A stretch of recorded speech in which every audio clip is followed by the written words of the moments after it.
వేదికైనటువంటి మిత్రులు అందరికీ, అలాగే విద్యార్థులు, ఉపాధ్యాయులు, ముఖ్య అతిథులు అందరికీ కూడా నమస్కారం తెలియజేసుకుంటూ, చిన్నారులు అందరూ కూడా నిశ్శబ్దంగా ఉండాలి. అమ్మాయిలు, ఈ సభా కార్యక్రమం కేవలం ఒక 10-15 నిమిషాల్లో ముగిస్తాం. వెంటనే మీరు ప్రదర్శించాల్సినటువంటి నాటకాలు, నృత్య రూపకాలు ఉంటాయి. కాబట్టి ఆ ఉత్సాహాన్ని అలాగే కొనసాగించండి. నాకేమనిపిస్తుందంటే, ఇంత ప్రతికూలమైనటువంటి వాతావరణంలో కూడా మీరందరూ ఇక్కడికి రావడమే ఒక గొప్ప దేశభక్తి.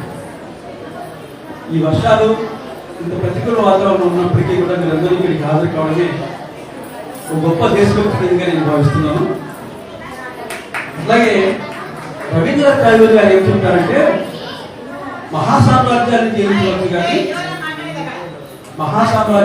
జయించవచ్చు కానీ పిల్లల మనసును జయించడం చాలా కష్టం అని చెప్తారు ఆయన. ఒక గేమ్ పిల్లల మనసును గెలిచడం అనేది చాలా చాలా కష్టం. అది ఉపాధ్యాయ రంగానికి బాగా తెలుసు. ఎందుకంటే మేము ఇక్కడ ఏం మాట్లాడినా మా స్థాయిలో, మా వయసు తగ్గిన స్థాయిలో, మా అనుభవం తగ్గిన స్థాయిలో మాట్లాడకూడదు. మీ స్థాయికి మీకు అర్థమయ్యేటట్టుగా మేము మాట్లాడాల్సి ఉంది. కాబట్టి ప్రజానాట్య మండలి అంటే ఏంటి, ఎక్కడిది సంస్థ అనేది ఒక 2 నిమిషాలు మాట్లాడేసి నేను తర్వాత భక్తుల చేత మాట్లాడిస్తాను. ప్రజానాట్య మండలి అనేది గత 70 సంవత్సరాలుగా ఈ ఆంధ్ర రాష్ట్రంలో పనిచేస్తుంది. ప్రజానాట్య మండలి అనేది ఒక అభివృద్ధి కళా సంస్థ. మూఢనమ్మకాలకు వ్యతిరేకంగా, మత విశ్వాసాలకి మరీ మూఢనమ్మకాలకు వ్యతిరేకంగా అభ్యుదయ భావాన్ని ప్రజానికంలో చాటడం కోసం కళను ఒక ఆయుధంగా తీసుకొని పనిచేస్తున్నటువంటి సంస్థ ప్రజానాట్య మండలి. మనం అంత ముందుకు వెళ్ళక్కర్లేదు కానీ రెండో ప్రపంచ యుద్ధం దగ్గర నుంచి నిన్న మొన్నటి అనేకమైనటువంటి సాంఘిక కార్యక్రమాలు, గంజాయి వ్యతిరేకం ఈ మధ్య కాలంలో కాలేజీల్లోనూ స్కూళ్ళలో కూడా గంజాయి ఎక్కువ విపరీతంగా వాడుతున్నారు. దానికి వ్యతిరేకంగా కార్యక్రమాలు నిర్వహించినటువంటిది జన విజ్ఞాన వేదిక ప్రజానాట్య కళాకారులు. అలాగే రాష్ట్ర వ్యాప్తంగా కూడా 1991లో జరిగినటువంటి అక్షరాస్యత కార్యక్రమాన్ని కానివ్వండి, సారా వ్యతిరేక ఉద్యమం కానివ్వండి, పొదుపు ఉద్యమం కానివ్వండి, బాలకార్మిక ఉద్యమం కానివ్వండి, వాటర్షెడ్ ఉద్యమం కానివ్వండి, ఏ ఉద్యమానికైనా చైతన్యం నింపే కార్యక్రమాలు, చైతన్య కళారూపాలు, పాటలు రాయడాలు, నృత్యాల సమకూర్చడాలు, వాటి మొత్తంగా నేర్పించే కార్యక్రమాలన్నీ కూడా నిర్వహించింది అంటే అది కేవలం ప్రజానాట్య మండలికి దక్కుతుంది ఆ గౌరవం.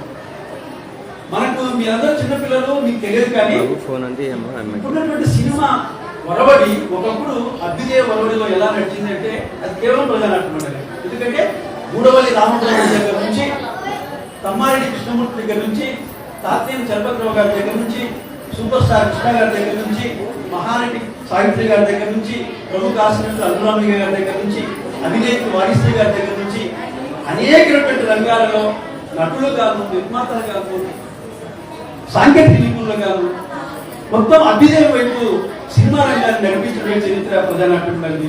ఇప్పటికీ కూడా ఆ మనసత్వం నడుస్తున్నది. వందే మాతరం శ్రీనివాస్ గారి మిగిలినటువంటి నారాయణమూర్తి లాంటి వాళ్ళందరూ, వీళ్ళందరూ కూడా అభ్యుదయ కళారంగం నుంచి నేర్చుకున్నటువంటి వాడే. ప్రజానాట్య మండలి వ్యవస్థాపకుడు డాక్టర్ గరికపాటి రాజారావు గారు స్థాపించినటువంటి ఆశయాన్ని ఇప్పటికీ కొనసాగిస్తున్నాం. అందులో భాగంగానే ప్రభుత్వ పాఠశాలలో ఉన్నటువంటి విద్యార్థులకు దేశభక్తిని అలవర్చడం. చదువు ఒకటే కాదు, చదువు వల్ల విజ్ఞానం అభివృద్ధి కానీ మిగిలినటువంటి భావజాలాన్ని రావడంటే ఖచ్చితంగా కళల ద్వారానే.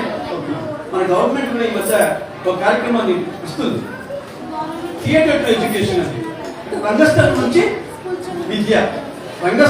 విద్య, మన కళ నుంచి విద్య ఎలా బోధించవచ్చో అనేది ప్రభుత్వాలు కూడా మనకు చూపిస్తున్నాయి కొన్ని జీవోల ద్వారా, కార్యక్రమాల ద్వారా. అందులో భాగంగానే ప్రజానాట్య మండలి ఈరోజు ఈ కార్యక్రమాన్ని నిర్వహిస్తుంది.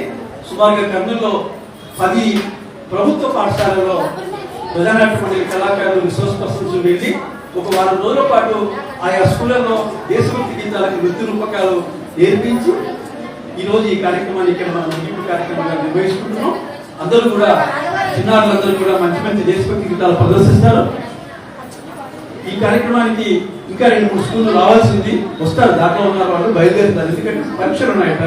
10:45 దాకా పరీక్షలు కంప్లీట్ చేసుకుని వాళ్ళ ఆటోలో బయలుదేరి వస్తారు. ఈ కార్యక్రమాన్ని మనం కొనసాగిద్దాం. ఎక్కువగా మీకు విషయాన్ని గురించి చెప్పడం కంటే ముఖ్య అతిథులు ఇచ్చేశారు, వాళ్ళ చేత రెండు మాటలు మాట్లాడించుకుందాం. ముందుగా కళారంగానికి గైడ్ ఉన్నటువంటి ఆనంద్ బాబు గారిని 2 విషయాలు మాట్లాడవలసిందిగా కోరుతున్నాను.